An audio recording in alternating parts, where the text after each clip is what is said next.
Selamat siang, Pak. Pada video kali ini kami akan mempresentasikan hasil progres penelitian kami yang berjudul Sistem Pakar Diagnosa Penyakit Tanaman Kacang Panjang dengan menerapkan metode forward chaining. Berikut peninjauan langsung yang sudah kami lakukan di Koya pada tanggal 1 Mei 2023. Sistem Pakar. Sistem Pakar adalah sistem yang berusaha untuk mengadopsi pengetahuan manusia ke komputer yang dirancang untuk memodelkan kemampuan dalam menyelesaikan masalah seperti layaknya seorang pakar. Sistem pakar dirancang untuk membantu mengidentifikasi penyakit yang menyerang pada tanaman dengan cepat, serta untuk membantu masyarakat dalam mengambil keputusan layaknya keputusan yang dibuat oleh para ahli. Terus forward chaining. Forward chaining merupakan suatu penalaran yang dimulai dari informasi masukan seperti sekumpulan data atau fakta. Dari informasi masukan tersebut akan dicari suatu kesimpulan yang menjadi solusi dari permasalahan yang dihadapi. Metode ini dilakukan dengan cara menganalisa penyakit dengan menggunakan aturan if-then, di mana if merupakan informasi masukan dan then adalah kesimpulan. Informasi masukan tersebut dapat berupa bukti, data, temuan atau gejala, sedangkan kesimpulan dapat berupa tujuan, hipotesa, penjelasan, atau diagnosa.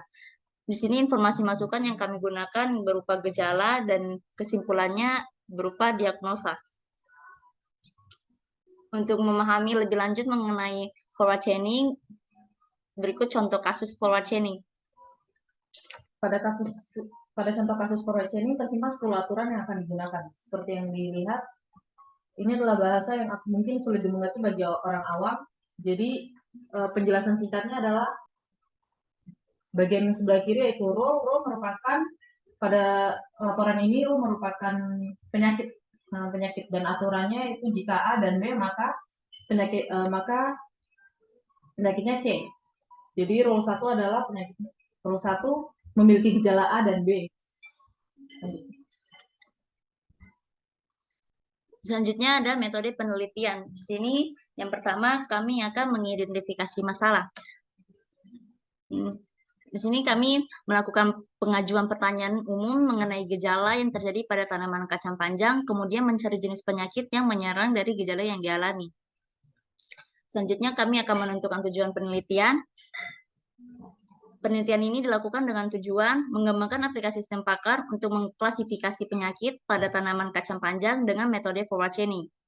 Yang ketiga ada teknik pengumpulan data, di mana teknik pengumpulan data ini kita ada 3 poin. Yang pertama, wawancara. Pengumpulan data dilakukan dengan tanya jawab atau dialog secara langsung dengan pihak-pihak yang terlibat dalam penelitian yang dilakukan untuk mendapatkan data yang akurat. Di sini kami mewawancarai petani dari Ningbo. Yang kedua, pengamatan. Selama tahap pengamatan atau observasi, kami mengumpulkan data melalui peninjauan langsung terhadap subjek penelitian. Di sini kami meninjau langsung ke Koya. Seperti yang sudah tadi saya bilang. Yang ketiga yaitu studi pustaka. Kami melakukan studi pustaka dengan cara membaca dan meneliti jurnal atau referensi lain yang berkaitan dengan penelitian. Keempat, ada forward chaining. Di awal kami sudah sempat menjelaskan mengenai apa itu forward chaining serta contoh kasusnya seperti apa. Kali ini kami akan menampilkan gambar dari proses forward chaining.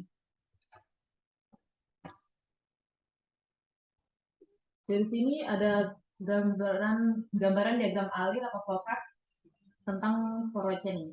Di mana yang pertama kita mulai, kemudian akan ditampilkan gejala yang mungkin menyerang tanaman kacang panjang. Kemudian pengguna akan memilih gejala yang sudah ditampilkan yang mana mungkin menyerang tanaman yang mereka miliki. Setelah itu akan ada pilihan gejalanya sudah sesuai atau masih akan menambahkan gejala lain. Jika akan memilih gejala lain, pengguna akan mencentang gejala lain, kemudian akan dilanjutkan proses akan dilanjutkan proses, terus kemudian akhirnya akan menampilkan penyakit yang diserang, yang akan ditampilkan hasil penyakit yang sudah dipilih gejalanya.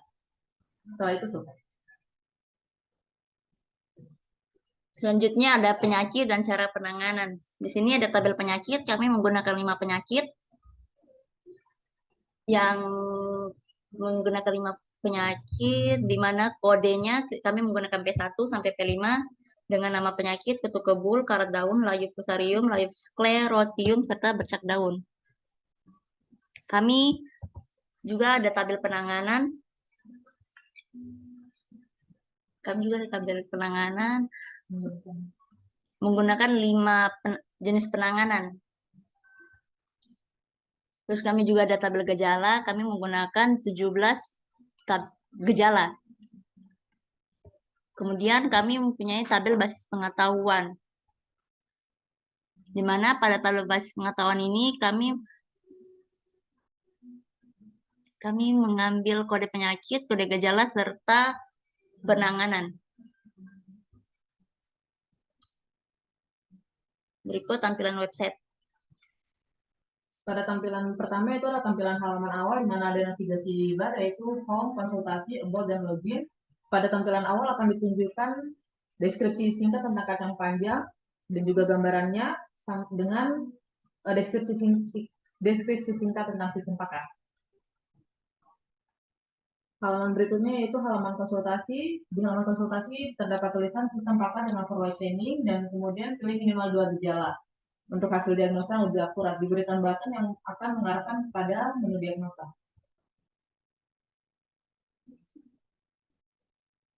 Ini adalah tampilan dari menu diagnosa. Akan diberikan beberapa gejala yang mungkin menyerang tanaman kacang panjang dan juga button untuk memproses. Ini adalah halaman hasil diagnosa di mana terdapat nama penyakit, info penyakit, dan solusi penyakit yang mungkin diderita oleh kacang panjang, dan ada menu cetak di sebelah kanan atas. Ini juga adalah salah satu menu hasil diagnosa di mana jika terjadi error atau penyakitnya tidak kita ketahui karena tidak termasuk dalam basis pengetahuan kami. Berikutnya adalah halaman ketika cetak, akan melakukan cetak. Jadi jika pengguna membeli cetak akan diarahkan ke halaman print, kemudian pengguna bisa mencetaknya. Berikutnya adalah halaman about. Pada halaman ini kami mengisi judul penelitian kami dan juga deskripsi singkat mengapa kami melakukan penelitian ini. Yang terakhir yaitu adalah halaman login. Halaman login kami menampilkan username dan password setelah submit.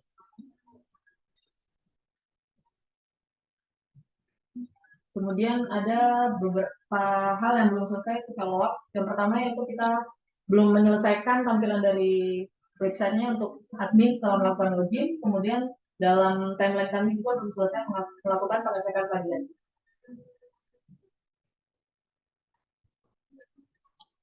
Sekian presentasi kami pada video kali ini. Terima kasih.